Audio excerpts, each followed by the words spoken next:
Hi, everybody. It's episode 517 of PodQuest. Hey! It is Wednesday, July 10th, 2024. I am Chris. With me is Drootin, at least for a little while, and Walnut for the rest of the show. Look, I'm gonna just do it now because I'm gonna forget probably every episode leading up to it. I'm gonna think this until the episode, but once we reach 520, I'm just gonna try to remember to say nice. Why? Because 420, 520, making a joke. That's all. You're off by 100, though. I know. I thought about it just now. When we get to 520, I'm going to say nice, but I'm going to forget when we get to 520. So I'm just saying it now. 520, nice. You're going to say it leading up to that, and then around 519, you're going to start forgetting? So you're going to say it next episode. You're going to forget on 19. You're going to forget on 20, and then 21, you're going to be like, son of a bitch. No, flat out, I'm going to forget next week. Yeah, I mean, that is actually probably true also. But yeah, it's another day. 112 degrees outside or something stupid. My air conditioner has been running roughly 17 hours a day for the past 4 days. Yep. Yeah, ours has been going pretty constant. Pretty much since the 4th of July, it's been going at least 17 hours a day. I have it set to 74. It's not that cold. I have it set to 74. And it can't even get down to 74. I've watched it while it's still running go from 75 degrees in the house to 76 degrees in the And I hate it. I hate it so much. I even called my AC guy, and he's like, it's running fine. I'm like, it's not fucking running fine. It's not cooling my house down. It runs for 17 hours. There's something wrong. No, it's just too hot out. Fuck this. I hate it so much. Yeah, it's very hot, and your house has poor insulation, which doesn't help. Yeah, that's a bummer. Yeah, it sucks. Mm-hmm. But heatness aside, it's another week. It's another Wednesday. There's stuff we can kind of talk about if we feel like it. So, Rich, what's on the agenda? On the agenda, Drew went to the Pinball Museum, which I didn't even know was a thing. Cobb, you read a couple of books, and I watched a couple of movies. Unfortunately, one thing we did not do is stick to our plan of watching The Room this week, because Drew decided to try to change up the plans like 16 times. Yeah, and shit happened. Each time we were gonna watch it, and then Drew was like, I got something to do on Wednesday. Can we record on Tuesday? And you're all like, oh, well, I haven't watched the movie yet. And I'm like, that's your problem. I didn't say it. So the thing was, my plan was to watch the movie yesterday after my doctor's appointment. So I wasn't sure what time I was going to be home to be able to watch it to then also record. So then when we were like, well, then it became a whole, well, why don't we just wait and we'll watch The Room next week and we can record normal? Sure. So guess what I didn't do? Because it's a thing I really don't want to do. I didn't watch The Room. It's all just a shame that we didn't find out that they were doing a screening in Philly until the day after it happened. Yeah, I would have gone to see that. I'm not spending money on this. I'd have paid for the both of you to fucking go see it. Because it couldn't have been more than $10. And if wasn't Tommy Wiseau there? That doesn't mean anything. Wasn't that the thing that Tommy Wiseau was at? Yes. Yeah, it's a meet and greet. You're spending like $50. For a ticket. You don't necessarily have to do the meet and greet, though. Yeah, it could have been a separate thing to do a meet and greet. I doubt it. If you're buying the tickets to go see the movie with this thing, it's going to be a meet and greet movie. It's going to be a combo. I did a thing probably like 10 years ago where it was a screening for the documentary about Marvel Comics from Marvel Comics in like the 70s and 80s with Chris Claremont. And he was there, and he did like a little like Q&A thing and then a signing. And it was cheaper if you were just there for the movie and Q&A and didn't want to get anything signed and like meet him. Mm-hmm. So like it's possible. That's it would have been the movie and Q&A, which, look, it's Tommy Wiseau. He's going to want a lot of money because it's Tommy Wiseau. Yeah, I mean, you might be right. Wait, did they do two different screenings for it in like the span of a month? I am reading an article that they did one at the Philomoka with Greg Sestero, who is Mark in the movie. He did one at Philomoka on June 4th, and I swear the one I saw was like July something. Huh. And had talked about like what? I think you said it was the 20th anniversary, right? Yeah, it's something like that. So I guess that tracks a little bit. Yeah, true. But yeah, I was also going to watch it this afternoon because I at least till the middle of August I'm on half days instead of full days on Wednesdays. So like I'm still working the afternoon, but I'll be remote, so I can like pop that on while like I'm doing stuff. But I also did not do that today because we decided to push back to next week. Yeah, I ended up not getting off of work until 10:06. That sounds about right. Yeah, and I just couldn't. I can't really watch things with how much work we've got coming in right now. Well, tell work to give you less work. I would like to because my sister's department that is scraping the bottom of the barrel for work just hired a new employee when they don't need it, and our group it's next to impossible to get a new employee. That's stupid. Yeah, work is stupid. Yeah, but you know what? Pinball's they totally did 2 screenings in less than a month in Philly for their fucking room. Wow, that's absurd.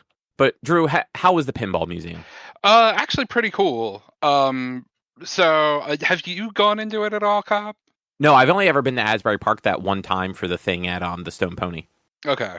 So yeah, I was out there to see Streetlight Manifesto at the Stone Pony Summer Stage, which the weather wound up being great for.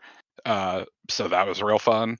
But we went out early to go check out the Pinball Arcade, and I had like walked by it, and it's kind of actually deceptively big in there.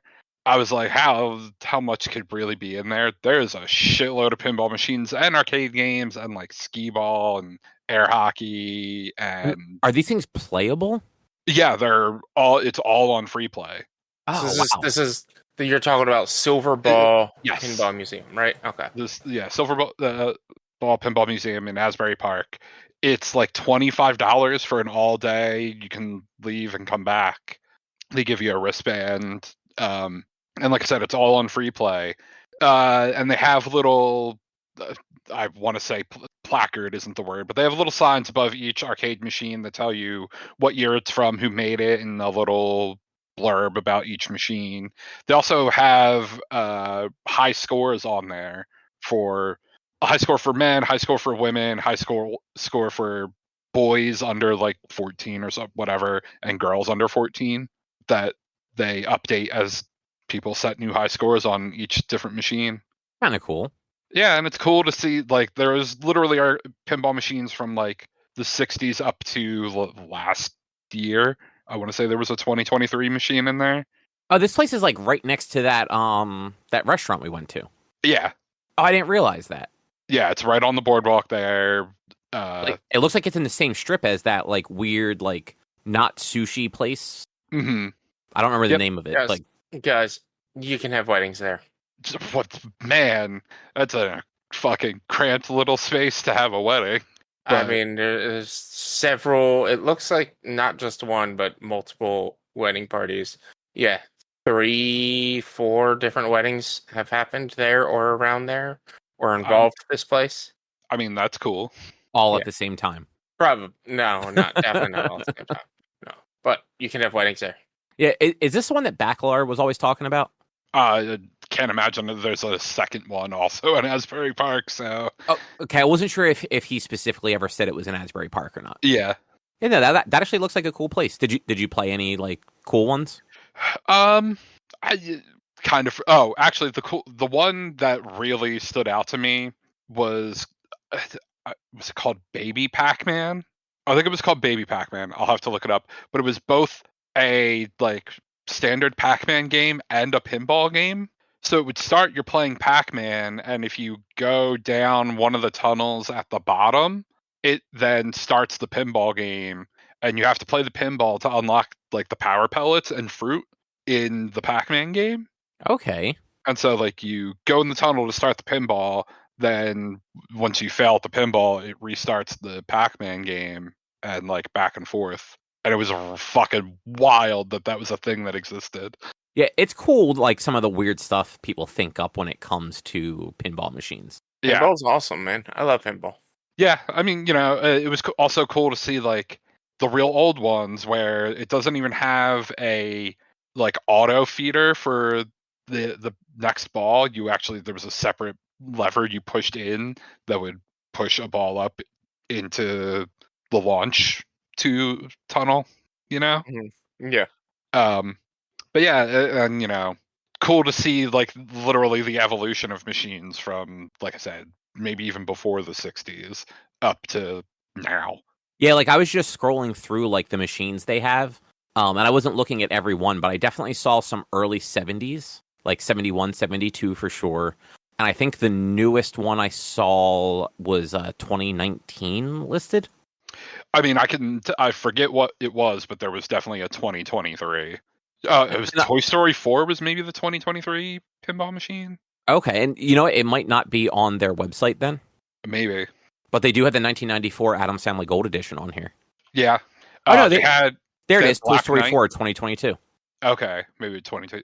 Like I said, there was definitely something that was within the last year. Oh, or two, so. The Godfather, 2023. Okay, Godfather was the newest one. But yeah, it was cool. Definitely worth it if you're out there. I played that Godfather one Nice. when I went to that guy's house. Oh, that's right. I forgot you did that. Yeah. That makes it sound so fucking weird. Yeah. You're like, yeah, I went to that stranger's basement. They offered me candy and pinball. It was garage. There was no candy though. I was a little disappointed. I feel like you got ripped off a little bit. Yeah, a little bit. It's funny because my grandfather said to him, "I'm going to bring my son and my grandson," and the guy was probably expecting like grandson, younger kid, not somebody in his 30s. Yeah, probably. Also, looking at this, I just think it's funny. There's a Star Trek cabinet from 1979, and then the Star Trek: The Next Generation is all the way in 1993. That's a pretty big jump from like when those series were like at their popularity. Right. They need to update their site. Their site is very slow. It's not even. They need to, because it's also an arcade, a retro arcade. It's Silver Ball Retro Arcade. It has primarily pinball, but it has arcade caps as well. And they an need eatery. and an eatery. They have to separate the cabs, the arcade games, or the cabinets from the pinball machines, and they also need to set it up as date-wise. Yeah. Because, like, I'm looking at Funhouse 1990 right next to it, Frogger 1981, Galaga next to the Funhouse. So it goes Frogger. It's alphabetical. It is alphabetical. But, like, no, do it by date. Do it by date. If you're a museum, do it by date. They really should do it by date. I agree. I was just saying, like, it's at least alphabetical. It's not completely random. Yeah. But yeah, being able to look at it and be like, hey, the earliest one on here is 1951. Hey, Burners, Okay, wow. 1951.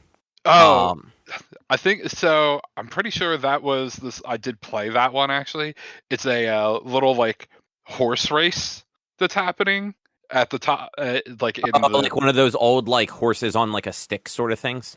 Yeah, or like I don't know if you've ever seen it. Like I think Dave and Buster's has it, where like you roll balls into a hole and it'll move a horse across.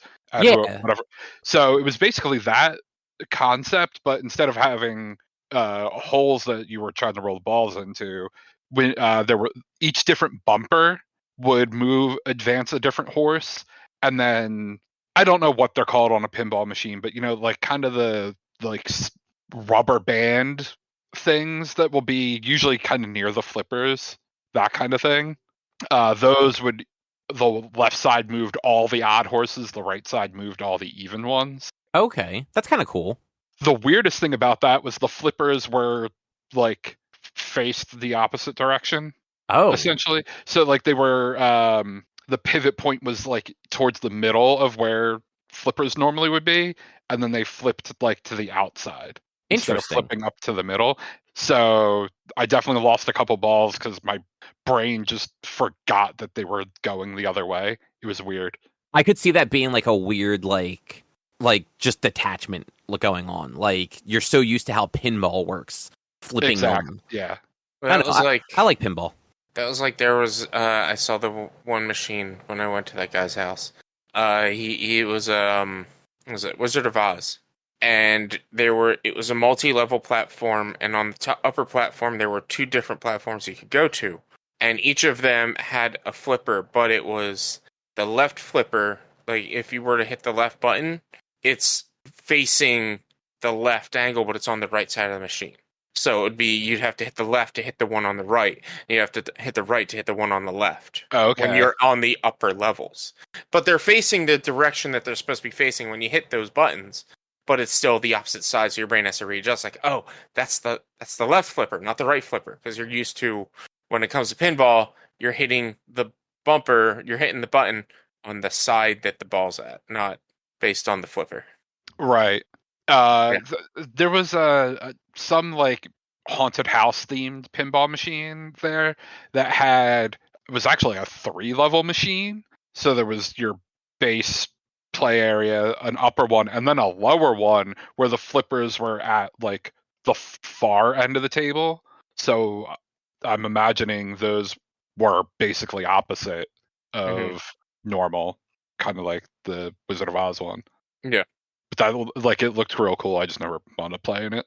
Hey, this is unrelated, but apparently Boy Sets Fire is still a band. Oh. Didn't know they were still around. I just got a notification that they're playing the First Unitarian Church on a matinee show on September 22nd. Interesting. Yeah, 1:30 p.m. with All Else Failed. Interesting. Yeah, sorry. I have not heard that name in a long time, so it threw me off. Yeah.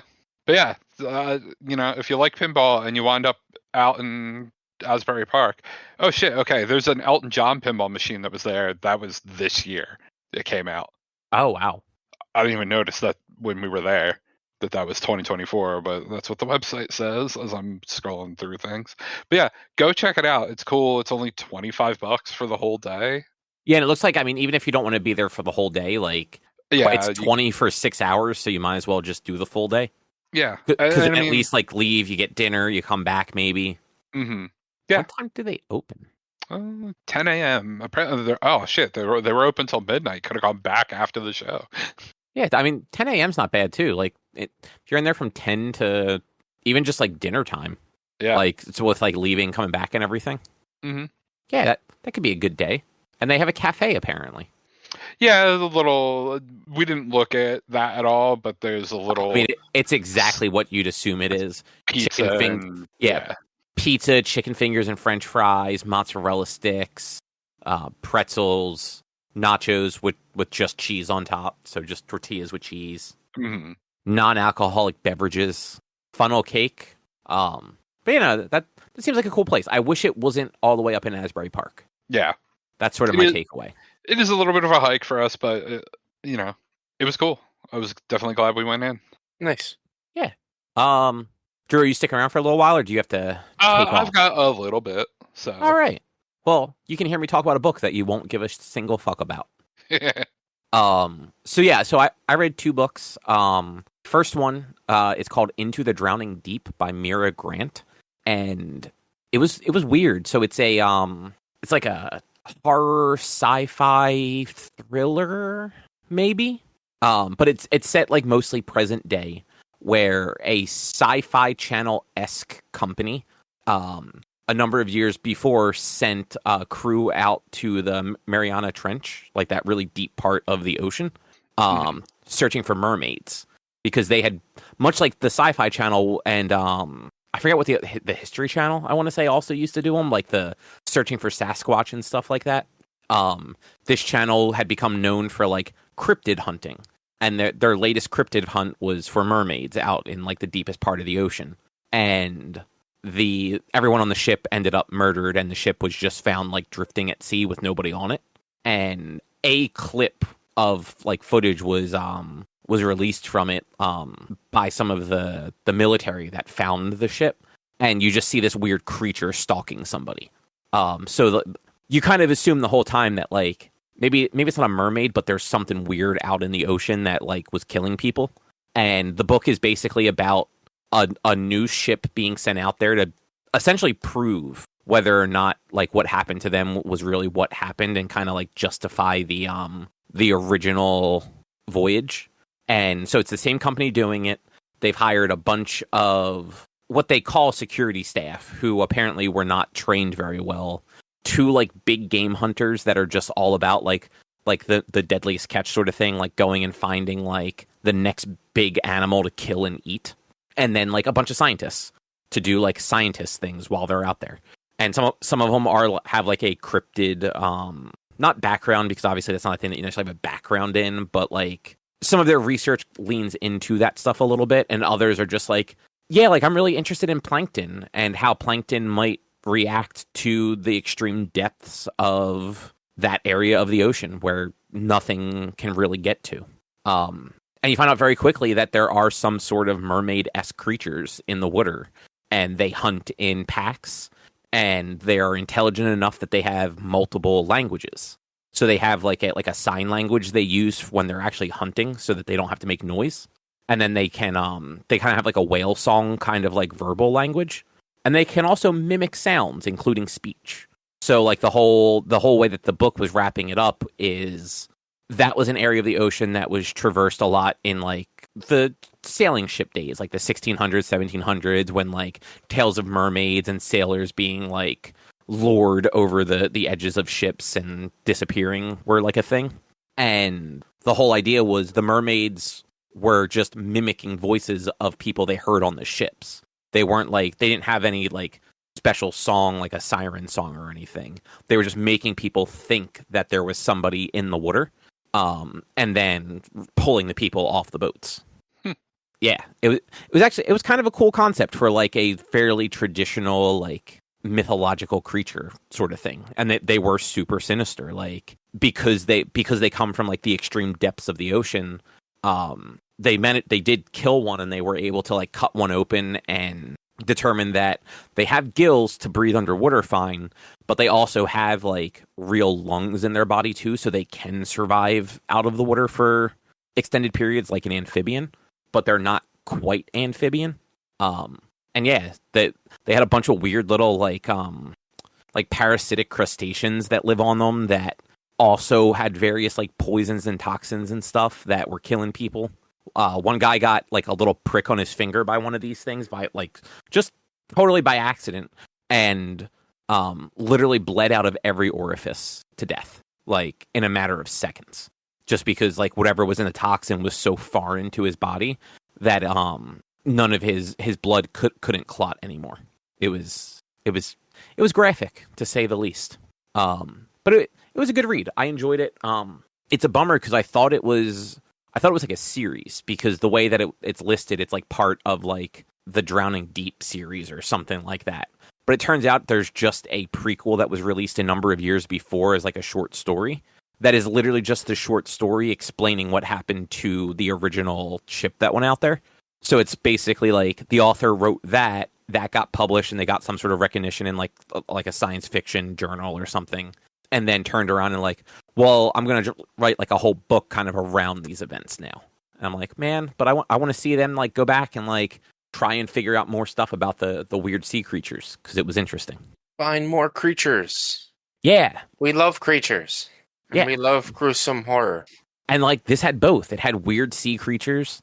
At one point they had dolphins that were like super smart, and they I don't know how it, like if there's any real science to this, but they were claiming in the book that the dolphins were they were like bred in captivity, and they were basically offered their freedom if they would come on this like excursion and like basically scout the ocean in the area. And apparently the dolphins agreed to it.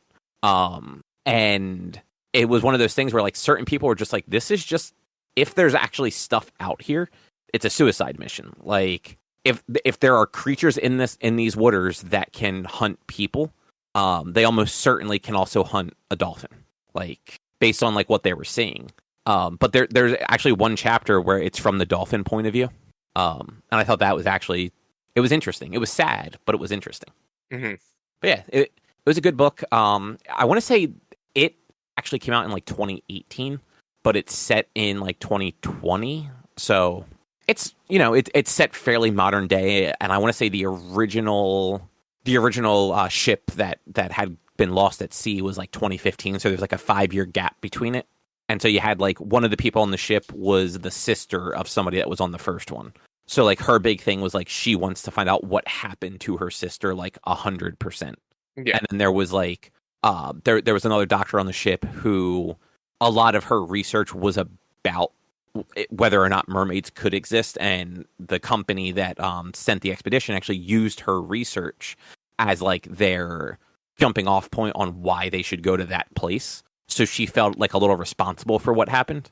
And then you had like various other people that were there for like not their own gain, because that's the wrong way to put it, but like kind of like for like the adventure of it. Like there was this group of sisters who two of them were twins that were both deaf. One of them was like some sort of biologist, but the other one was a like a submarine, like one of those like single person submarine pilots.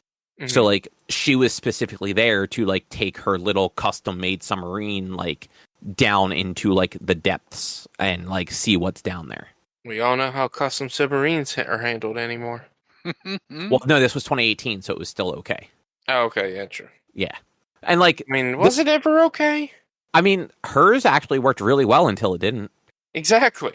But like, the only reason hers didn't is because she literally got attacked by a swarm of fucking mermaids. All right, sure. And like the way this one was described, it's less of like, it's not like that one that like imploded. It was like, it was only big enough for a single person, and that single person was basically like laying down in it. Yeah. So it was kind of like a torpedo that a person fit in. Yeah. But still kind of cool. Yeah. Sounds interesting. Yeah, a little bit of a slow build up at the beginning to get out to this point, but then once things started happening, it definitely kind of picked up, and things were very tense for a while.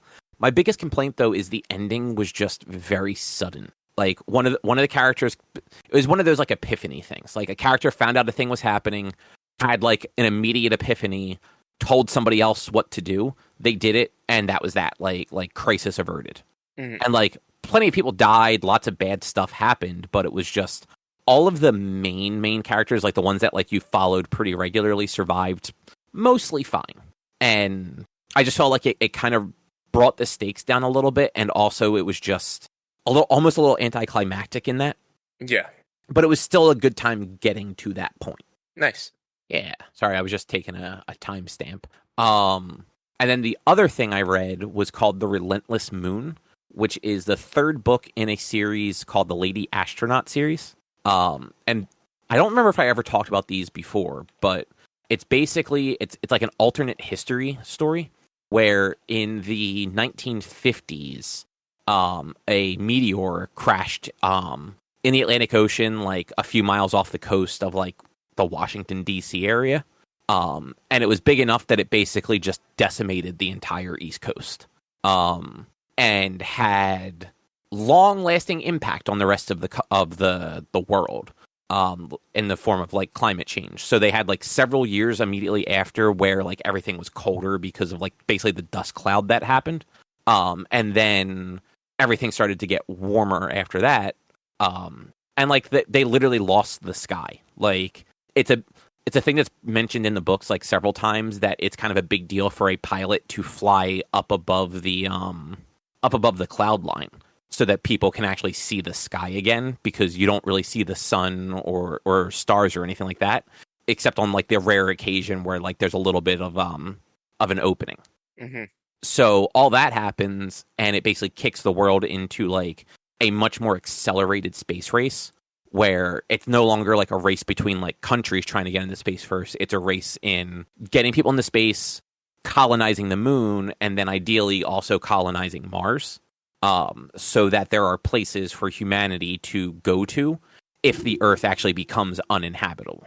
And so the first two books follow one woman who is like a doctor in like mathematics or something like that, but it's still the 1950s, so like women are thought to be more useful like at home in the kitchen versus as any sort of like astronaut or something like that. But she was one of the women pilots in like World War II. So like she had a history of flying and stuff like that, and wanted to be an astronaut. So like the first two books are really like her trying to become an astronaut, and then the second book is them trying to get to Mars. This one goes in a totally different direction and follows a character that was just like a supporting character in the first two books, who she is the wife of the governor of Kansas, which Kansas in this story is the new capital of the United States, and the main kind of the main hub of it's not called NASA, it's called like the IAC, but like because it's an international task force at this point. And she is also an astronaut. She was one of like the original 6 women that were going up to the moon when they first started the program. And so the book takes place where she is mostly on the moon, and there is very accurate to real world.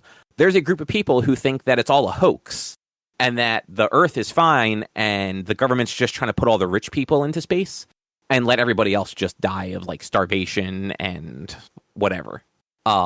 That are like sabotaging it and like causing all sorts of malfunctions on the space stations.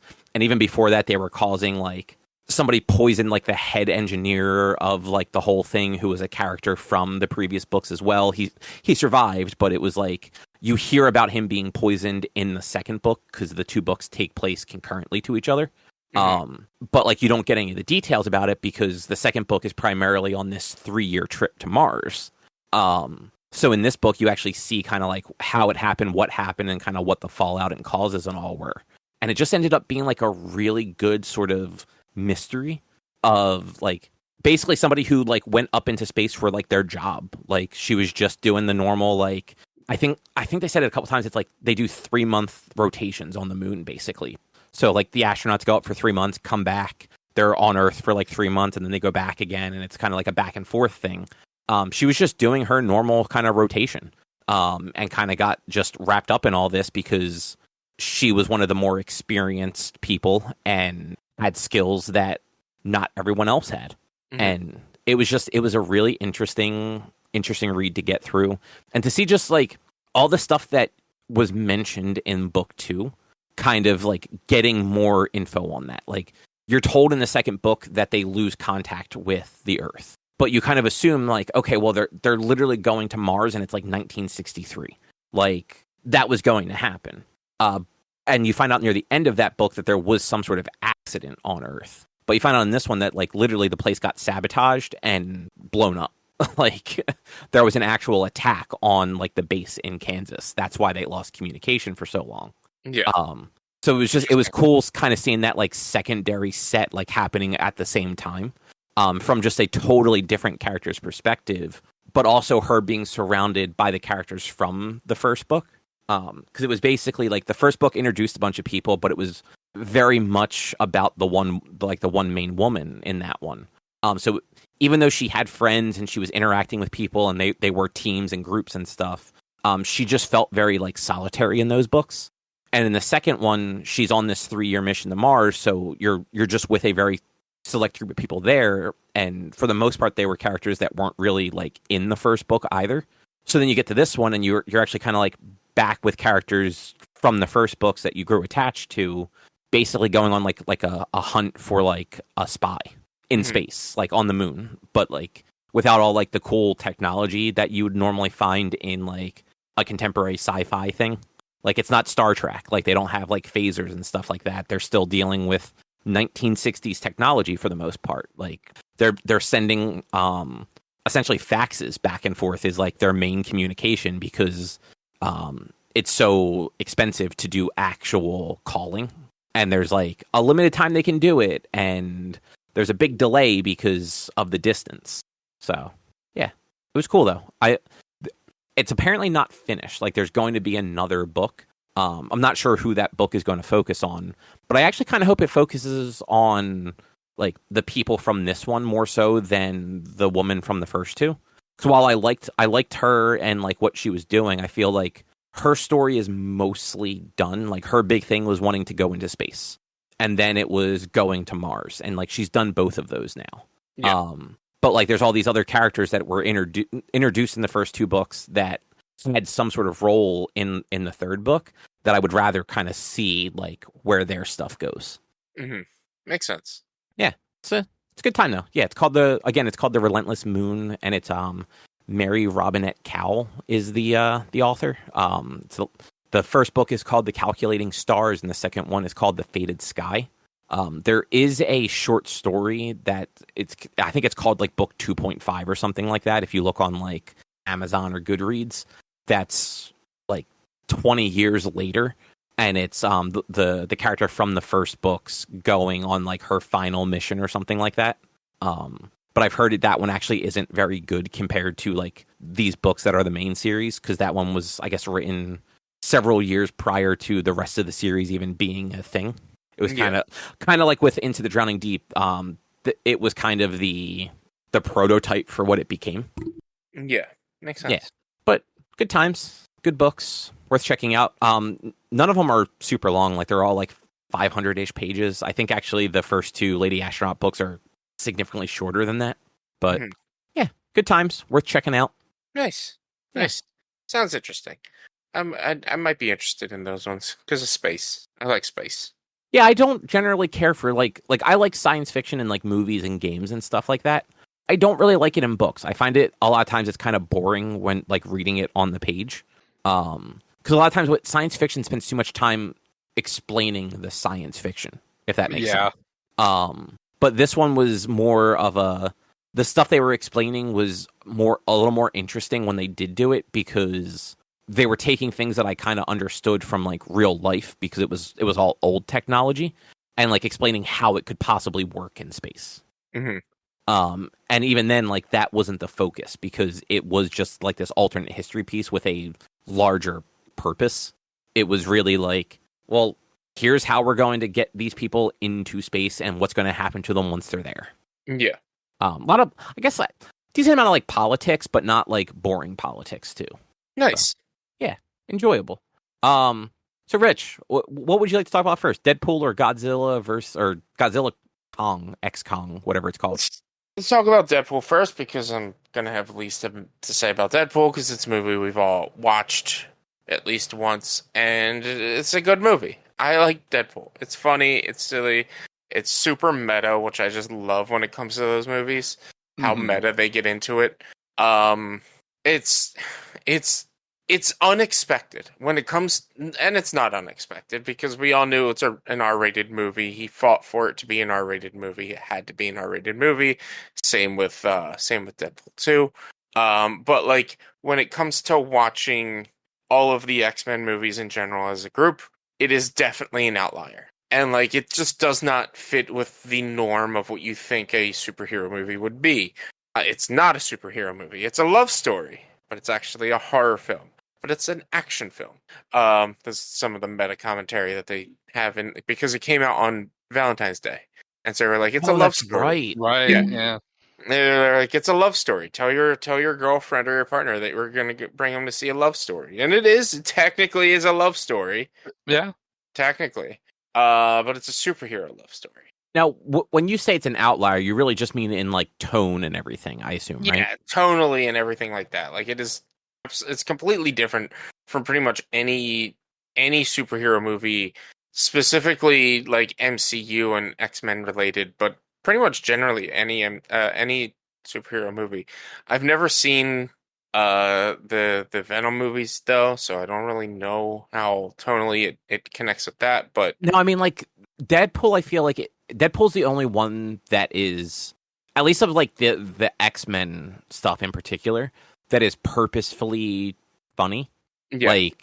Like in the movie, it's jokes. It's not jokes for the audience, if that makes sense. Yeah. And that's the character. That's the characters that you're bringing into it is jokes. Like he's a jokester, he's a trickster, and it has to be there.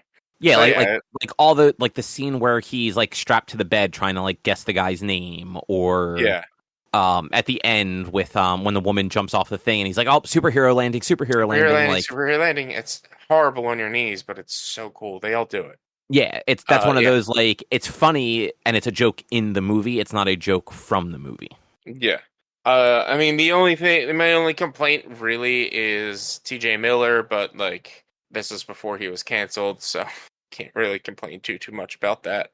You know, his like rant about what Ryan Reynolds looks like is actually still pretty funny. Yeah, like his role is good. Like he's a funny character. Like it sucks that he's a shitty person that called in a bomb threat on a train station. I forgot about that. Yeah, that's why he's been canceled. That's why you don't see him in movies anymore. Yeah, I wonder if he's going to be in Deadpool 3. Who knows? Probably not. I don't think so. Based on how they're doing it with the whole TVA and everything, no, I think he's gonna be. I don't think he's gonna be there. Well, they've shown a couple clips where like his girlfriend and the old lady are definitely in it, and I think the cab Yeah. driver. Yeah, Yeah, but yeah, we'll find out. yeah. I have plans to go see it when it comes out. But yeah, it's a good movie. I enjoy. I was looking forward to doing to watching Deadpool. I was looking forward to this movie in general. I really like it. I really enjoy it. It's gotta be like a Well- nice little palate cleanser after like, frankly, like the last couple, like they're not bad movies, but like they're definitely like serious movies. Like there's not a lot of levity in the last really any of them. There's next to zero levity in Days of Future Past. Like it is just seriousness. And yeah, same with pretty much any of the First Class films, anything since First Class. Like yeah, you're right. It's kind of just serious. I mean, constant serious. Even the original trilogy, there are jokes in them, but like they're not funny movies. Yeah, Right. And they didn't try to be funny. They didn't try to push comedy in. Yeah, and they were all pre MCU also, so like they didn't have the like snark meter turned up yet. Yeah, Mm-hmm. but yeah, they're definitely it's top.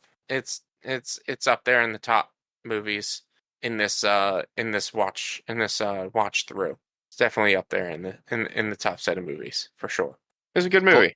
Glad it held up. Yeah, I guess it's not that old either.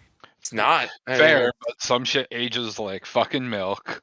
Yeah, it is 10 years old, right? It's 2014, I believe. Sounds right. 2016. No, 2016. So Close 8 enough. years old. Yeah, it's 8 years old. So, but yeah, it was good.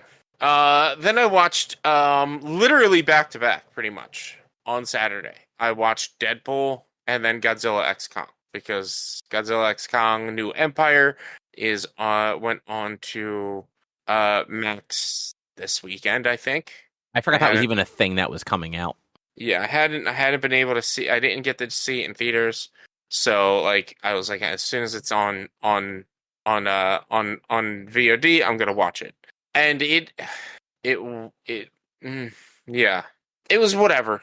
It was a popcorn action film. I mean, they kind of all have been, haven't they?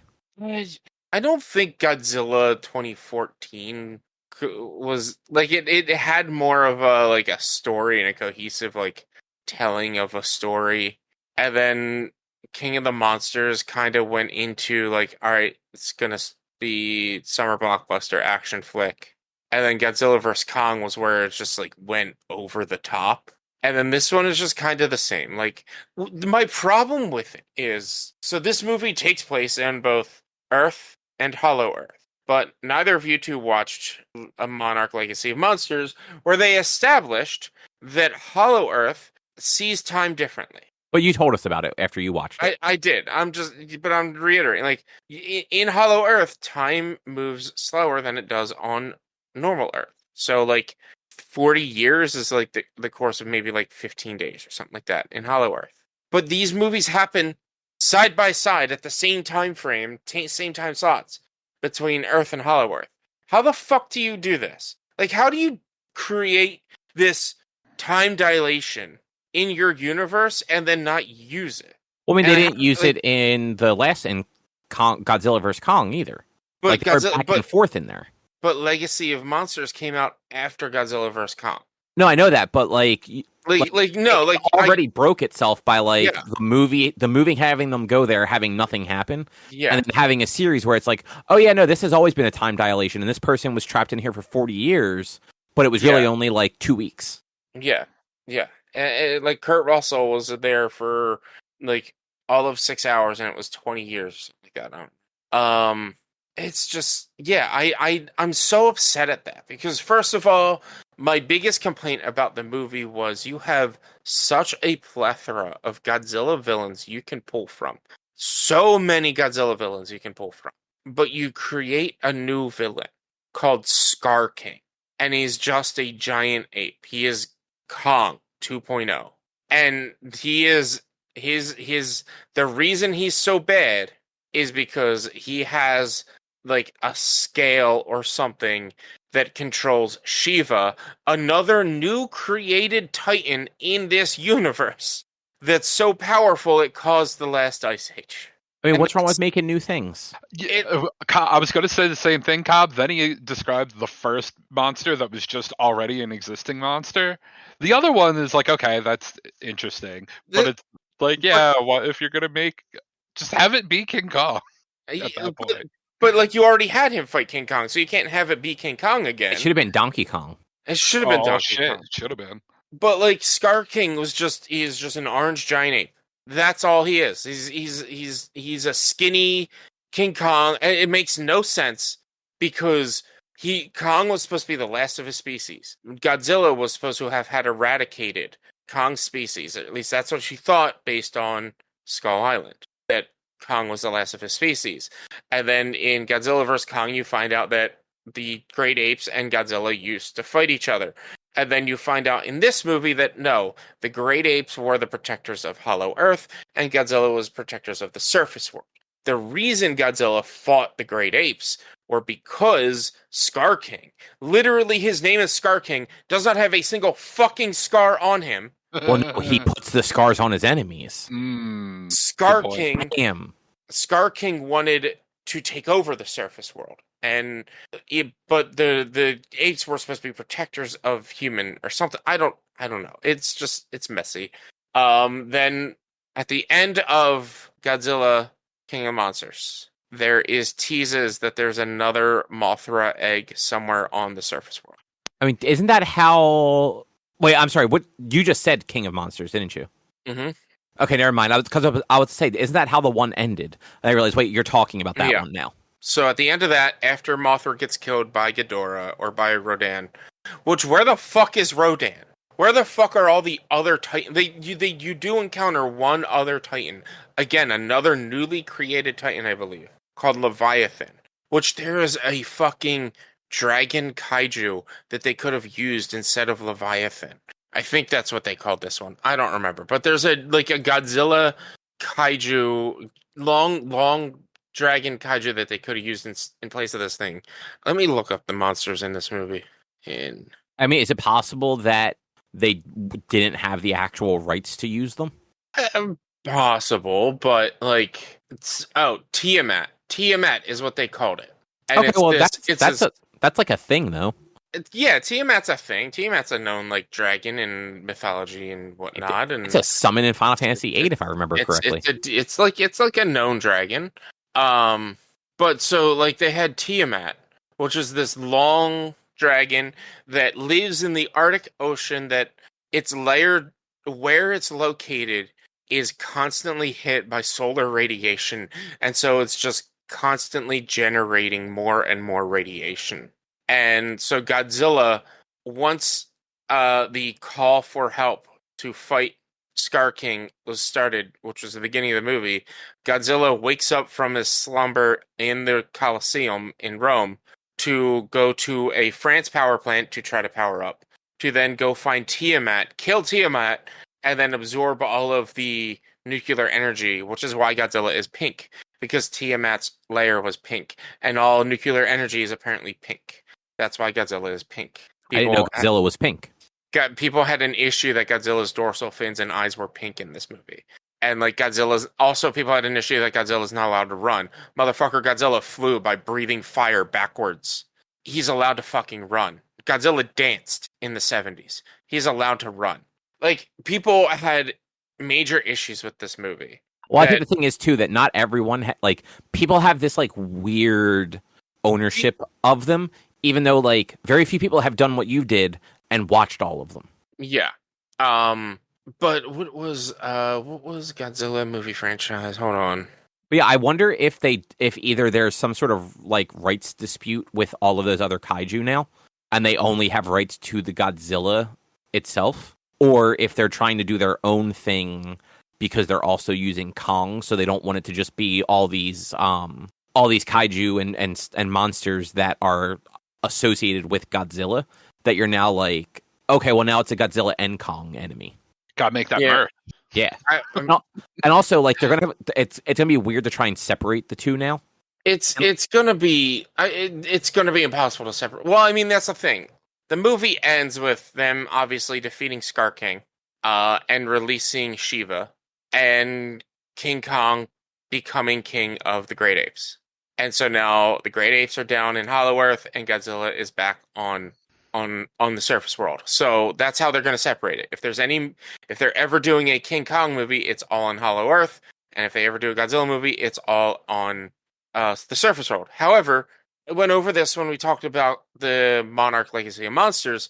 The reason Godzilla should be able to get around Earth as fast as he can, they even talk about it, was because he cut through Hollow Earth. But how is it that he would be able to cut through Hollow Earth to get from one side of the planet to the other as quickly as possible, but still be in the same time frame? But also now Godzilla won't be able to get around, because if he goes to Hollow Earth, apparently King Kong and Godzilla are just going to always fight, which makes no sense. Like, they fought twice now. They don't care. King Kong knows that Godzilla's good. Like, anyway. At the end of King of the Monsters, they hint that there is another Mothra egg. They never touch on that ever again in Godzilla vs. Kong.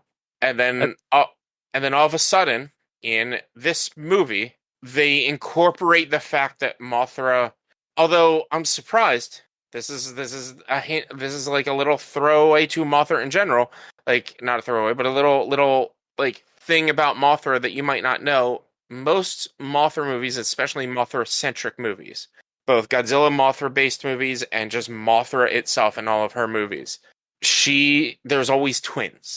And twins can like kind of control Mothra and communicate with Mothra. I thought it was the other way around. I thought like Mothra like used the twins as like a thing to speak through. Yeah, it's 6 and 1/2 dozen the other in that explanation. Really, it's like it's one in the same. Like they have co-communication with each other in some way, shape, or form. The twins can somehow figure out a way to communicate with Mothra, and Mothra can figure out a way to communicate with the twins. In this one, it's just one girl that I believe was in Godzilla vs. Kong. Maybe, I don't remember.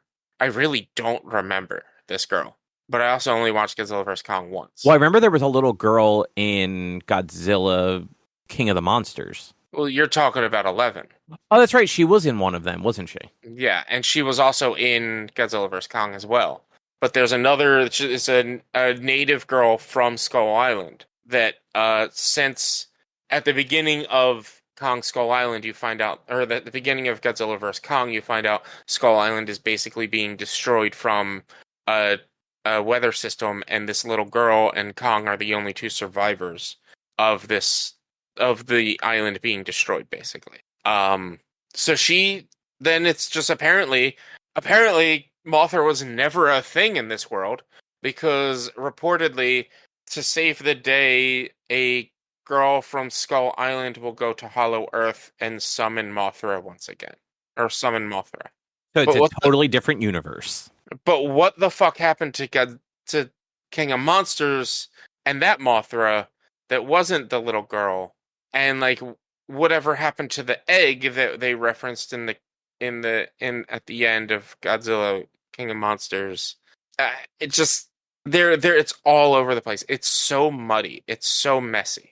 And like the time difference makes it even worse. The time difference from the Legacy of Monsters just makes it even worse. And it's just the movie was just a popcorn film. I mean, that's basically what they're making, right? Like they're just trying to make a movie that's going to just make a bunch of money in the theaters because people just want to go see destruction. And look, was it entertaining? Sure. Am I picking it apart because I'm a fan of Godzilla in general? Yes. Do I acknowledge that it's good in its own right? Yes. It's not a Godzilla Toho film. It is a Godzilla Legendary film. The Legendary Monsterverse films, specifically anything involving Godzilla, are allowed to be their own thing and not be the same as Godzilla -1 or Shin Godzilla or any of the other Toho Godzilla films. How dare you be reasonable? Like that was the other thing. People used to get so mad. This isn't the Godzilla I grew up with. Well, no, it fucking isn't. It's not. You're right.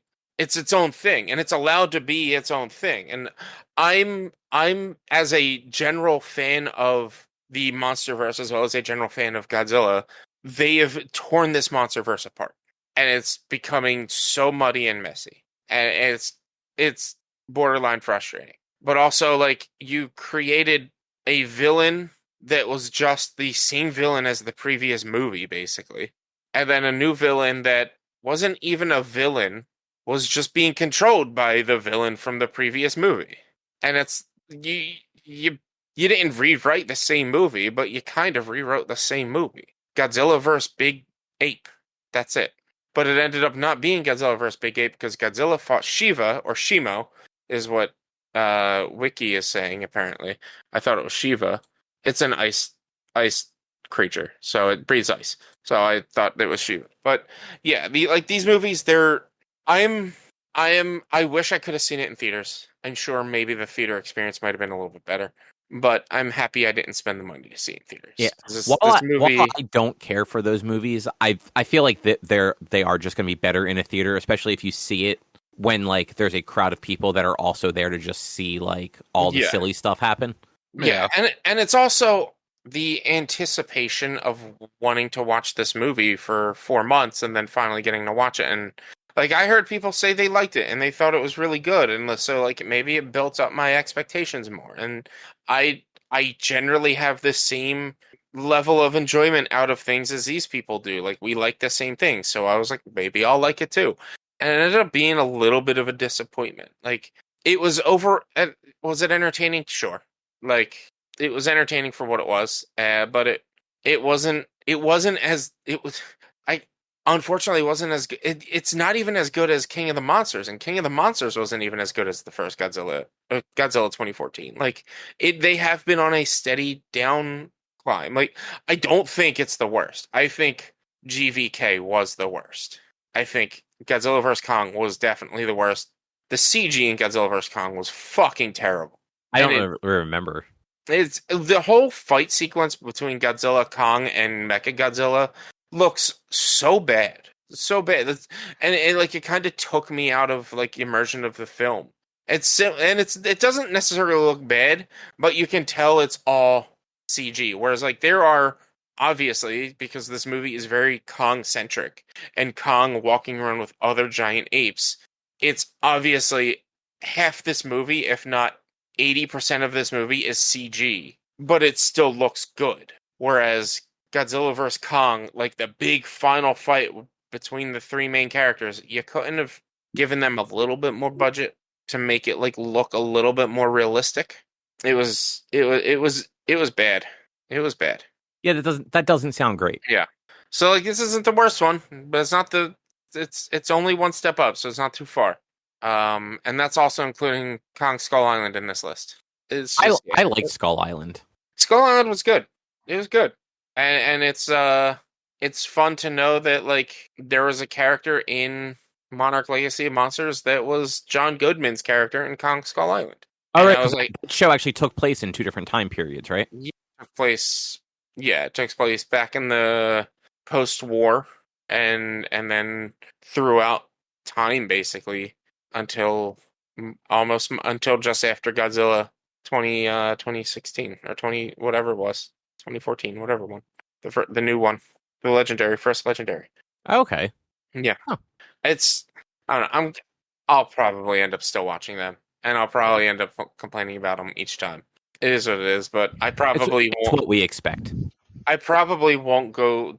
Probably unless I have somebody to go see it with. I'll do the same thing. I'll just wait for the next one to be out on what's it called, on VOD. Yeah, I mean, that's unless you really think you're going to like it, or like if you see people saying good things about it, maybe that makes it worth going to the theater for. Yeah. I just didn't have anybody to go see this one with, so I didn't go see this one. So go to the movie by yourself. You don't talk during the movie. I know, but sometimes you want to just go see a movie with somebody. Going to the movies by yourself is fun. Not really. Not when it's a movie like Godzilla vs. Kong. When you just want to like talk about how ridiculous it was, or just like react to it with somebody. Like, no, sometimes you want to see it with somebody. Learn to do things on your own, Rich. Jeez. I do almost everything on my own. It's just once in a while I want to see a movie with a person. Unacceptable. It's movies. They're meant to be solitary. I think it also came out. When did it come out?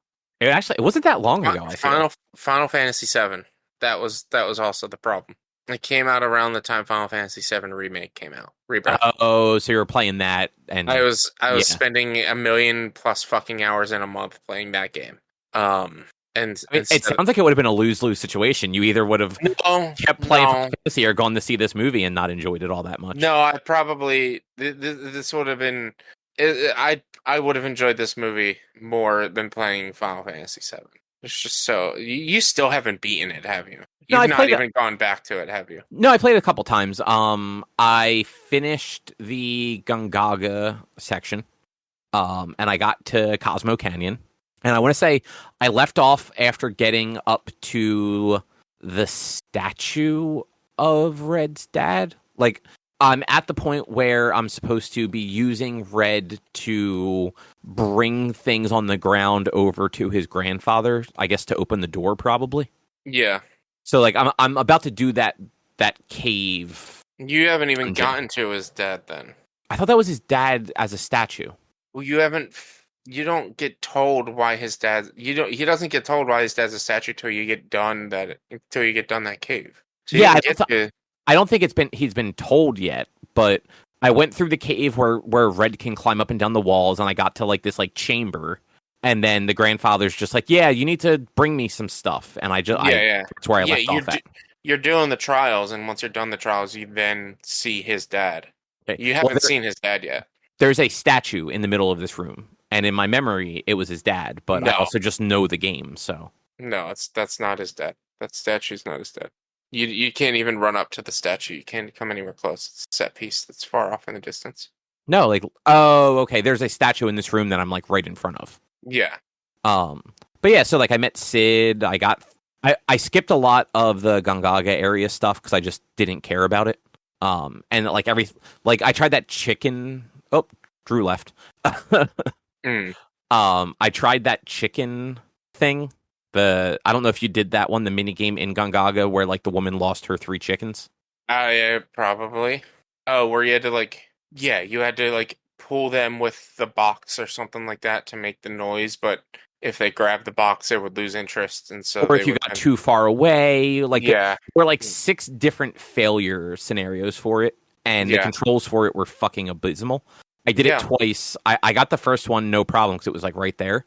The second one, I literally was standing in front of the lady, and it just wouldn't trigger.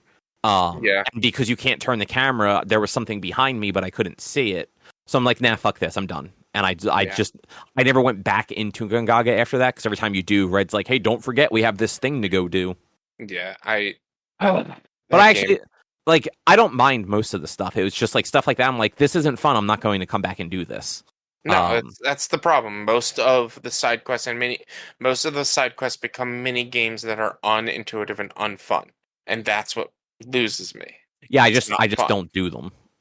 Yeah, but yeah, I just haven't been playing a lot of games, and when I do, I'm usually grabbing either my Switch or the Steam Deck because they're handheld.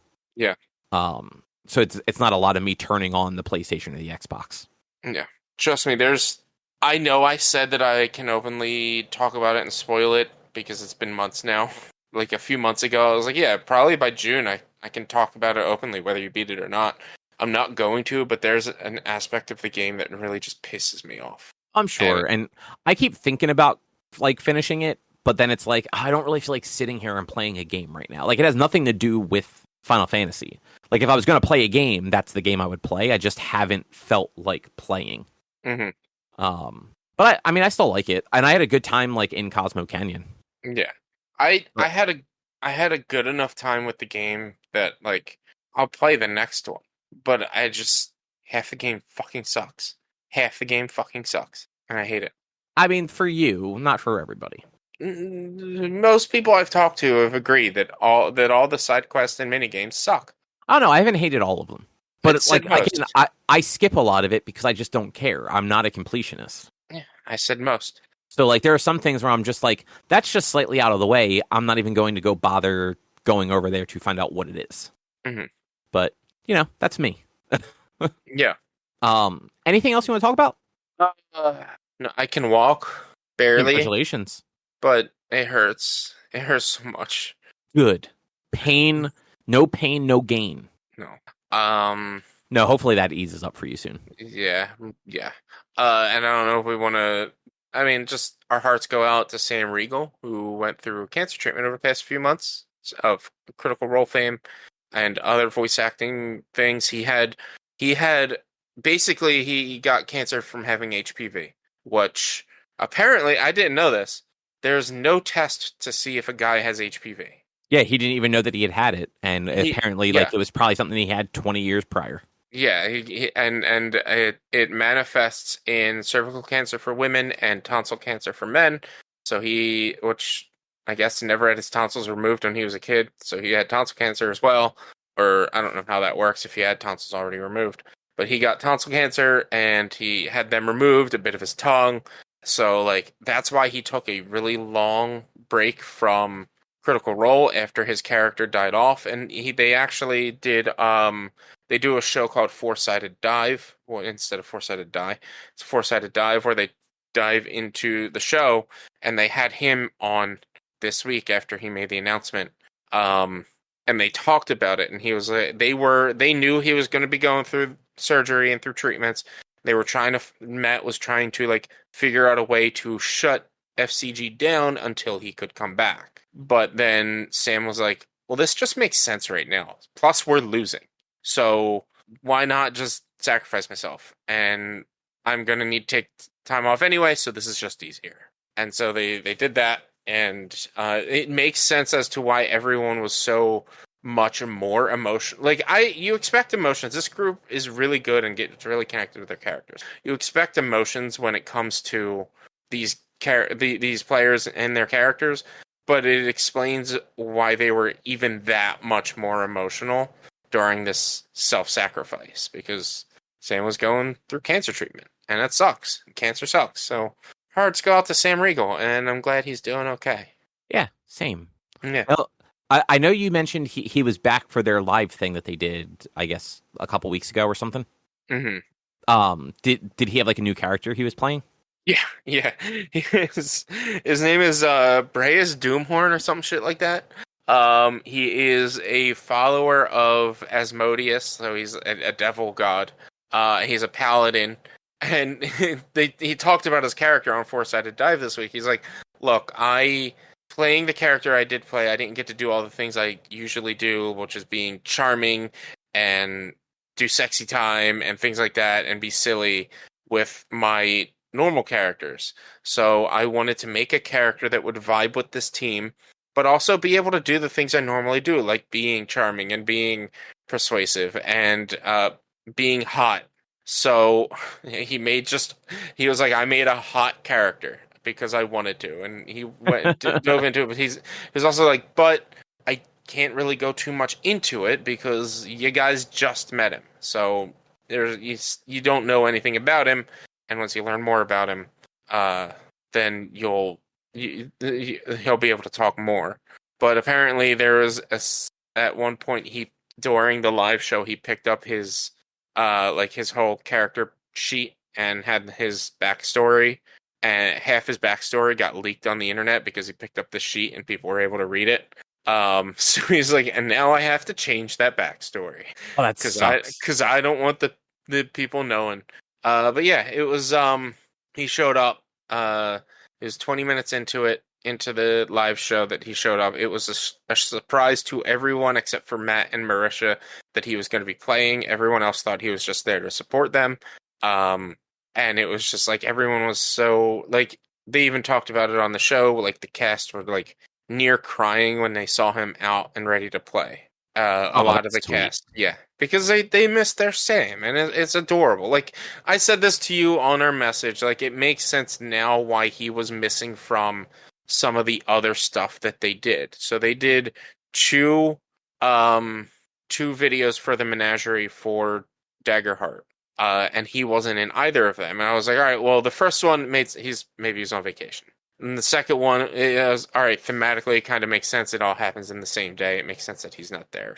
But now it's like, oh no, he wasn't there because he was undergoing cancer treatments. Yeah. And he couldn't work. But they shared pictures, and he shared pictures of all the crew going and hanging out with him and spent a time.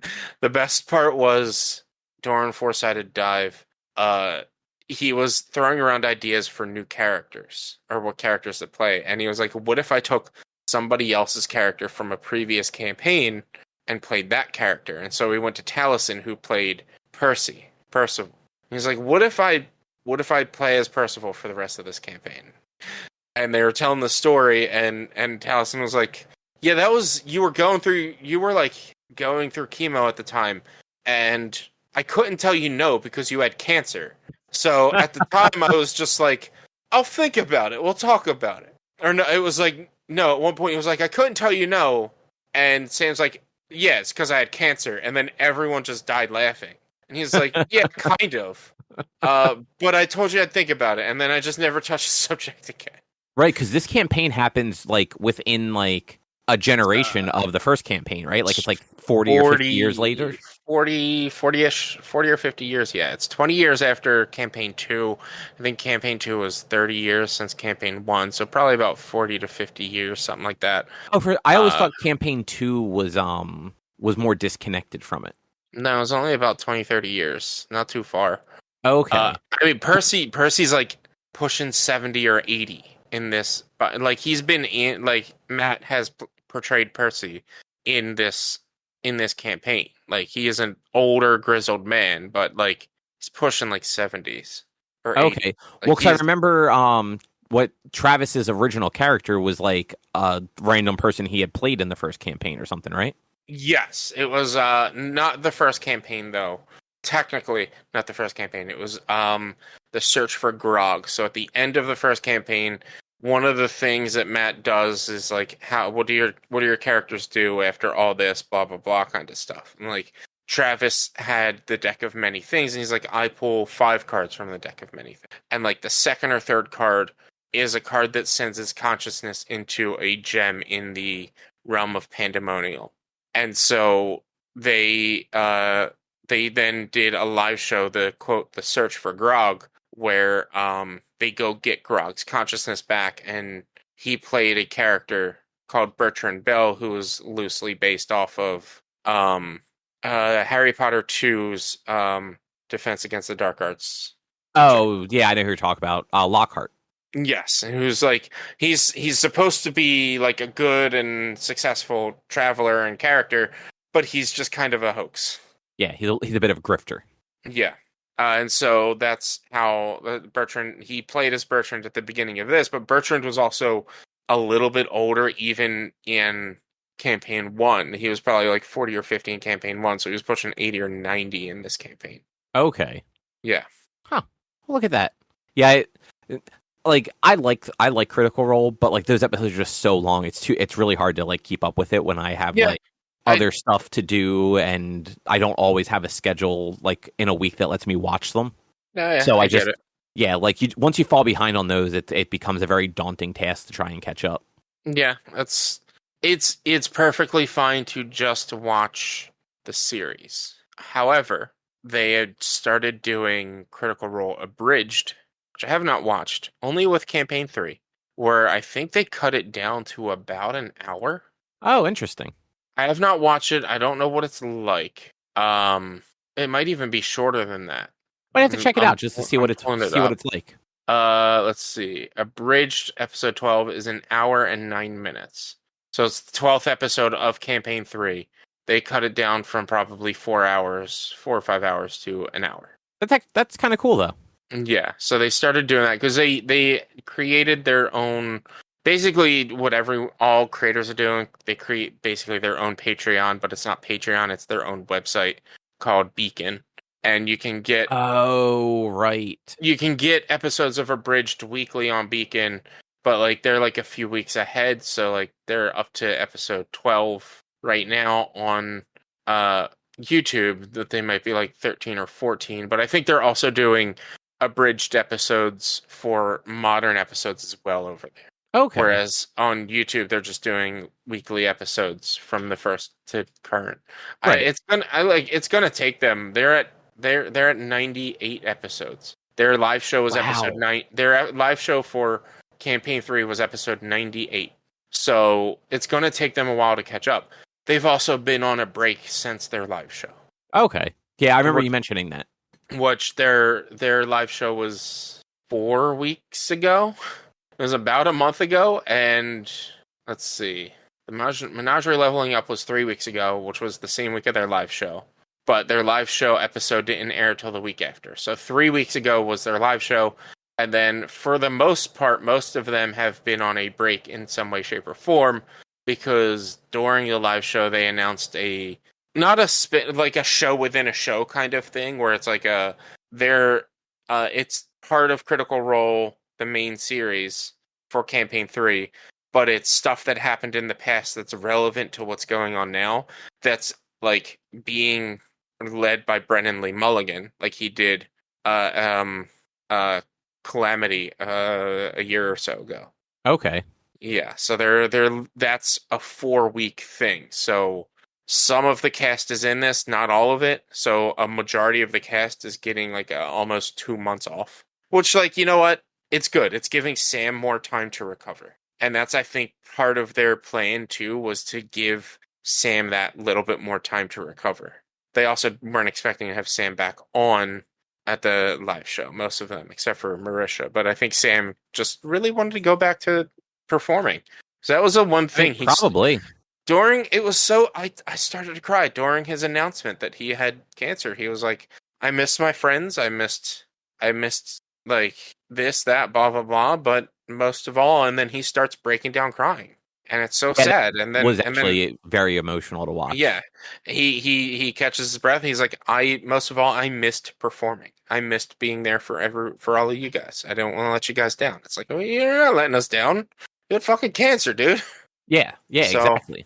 Yeah, I hearts go out to him because he's a voice actor and he almost lost his voice basically. He still doesn't talk normal. He's still relearning how to talk. Yeah, you can tell like his voice was a little off. He was very thin. Yeah, and even he like during Four-Sided Dive, he talked about the live show. He's like, I was on so many drugs. I was in pain. I was uncomfortable. I was on so many drugs during that live show. Because like one of the things he did was his character's neck was slit, similar to where his neck was cut for his surgery, for a surgery scar. And he was like, I did that so that maybe I wouldn't have to talk as much, or it would make sense why his voice is grizzled, like my voice is grizzled. But he was like, I also wanted him to have a like hardcore British accent, which I can't do right now because I can't really talk.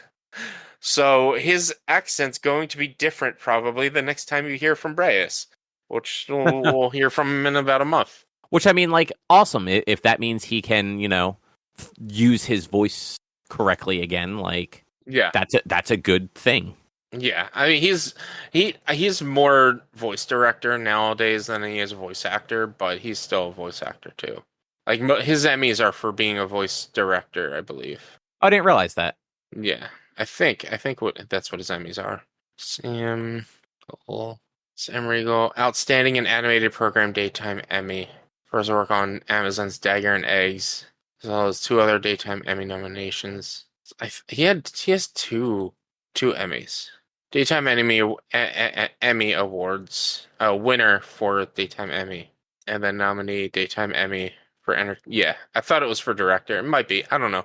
I saw a post earlier today where it was like, and it was posted from either him or his wife. It was like, Sam Riegel 2 Emmy wins. Sam Riegel Emmys. Or it says like Sam Riegel Emmys 2, cancer 0. Fuck cancer. And it's like, yes, nice, like that. I like that he's like keeping it light but he like he's in his video, he was like, I've thought about nothing but cancer for like the last 4 months. So it's understandably it's nice to not think about cancer. Yeah. But all right, I think that's a show. I think you're right. I think that is a show. Let me mark the time real quick. So if you would like to find more of our content, you can head over to www.one-quest.com. You can also help us out by supporting us at patreon.com/onequest. If you can't support us there with your dollars, though, you can go to your favorite podcast platform like Apple Podcast, YouTube, Spotify, rate us, review us, subscribe to us. All of it helps. You can also find us on social media, facebook.com/OneQuestOnline or at @1_Quest on Instagram and Twitter. Our YouTube channel is youtube.com/OneQuestVideo. And you can always send us an email to social@one-quest.com. And then, Rich, what does your streaming look like? Twitch.tv/B_1 is for video game streaming Monday, Tuesday, Thursday, and Sunday. Guys, we need 925 power moons in Mario Odyssey now, which means I officially have to get every obtainable moon before buying all the moons. We're this close, and my fingers are really close together, to having to get 999. And I'm going to probably hold you to it, because the last 80 moons require me to just grind out getting coins, about 12,000 coins, to buy them. So I'm going to hold you to making me get 999. That's on Sundays. Also playing a bunch of other stuff. Just check. So wait, so is there are no goals once you get to a certain point? It's just buying them? 700 or 880 moons or something like that are obtainable through playing the game and getting all the moons. The last X amount, like 120, 130, something like that, 150-ish, are just buying them. Oh, wow. I remember we talked about last week about like being able to buy them, but I assumed that there was a like actual gameplay way to get all of them too. No, not 999. The counter just stops at 999. There's technically like 20-something hundred moons, because each world has 100 moons that you can buy. But okay. There's no reward beyond getting 999 moons. Right. Okay. Yeah. And there's 4 endings to this game, which I did not know.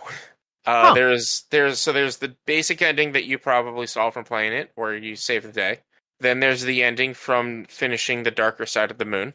Then there's the ending for getting all the moons, and then there's an ending for getting 999 moons. Okay. Yeah. So did not know that. Yeah. So that's what I have to do now. I got the second most annoying moon, or probably I still would say it's the second most annoying moon at the end of my last stream, which was 100 volleyball volleys. And then I tried doing the glitch to be able to do the jump rope easily, and I couldn't. Cheat. Fuck doing those jump ropes.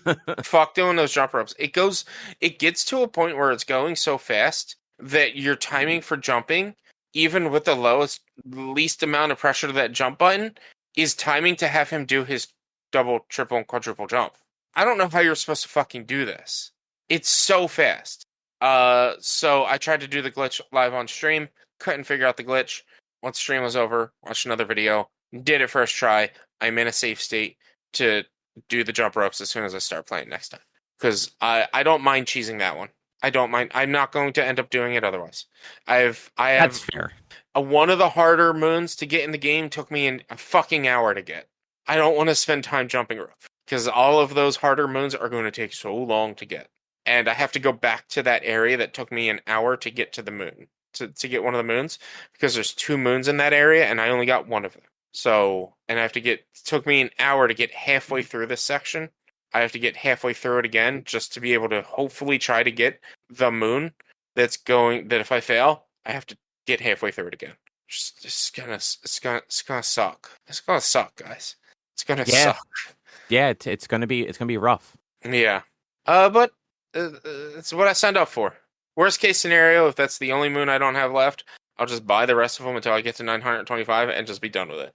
But if we officially do get to 999, then I'll have to get that moon, because I'm not going to buy the rest to get to 999. But I want the last moon I get to be, or at least the second to last moon I get, I guess, to be the darker side. Or the last one I get from collecting moons to be the darker side. I've been saving that, because that's like the ending isn't really like it. It does roll credits, but the ending is you climbing the tower at the end and Cappy just talking to you and whatnot. Oh, okay. Really cool. Yeah, but yeah, so I'll be playing Mario Odyssey for at least another 2 weeks, at least. Nice. Well, with that, we will be back next week with something else to talk about. Thanks for listening. Bye. See yas.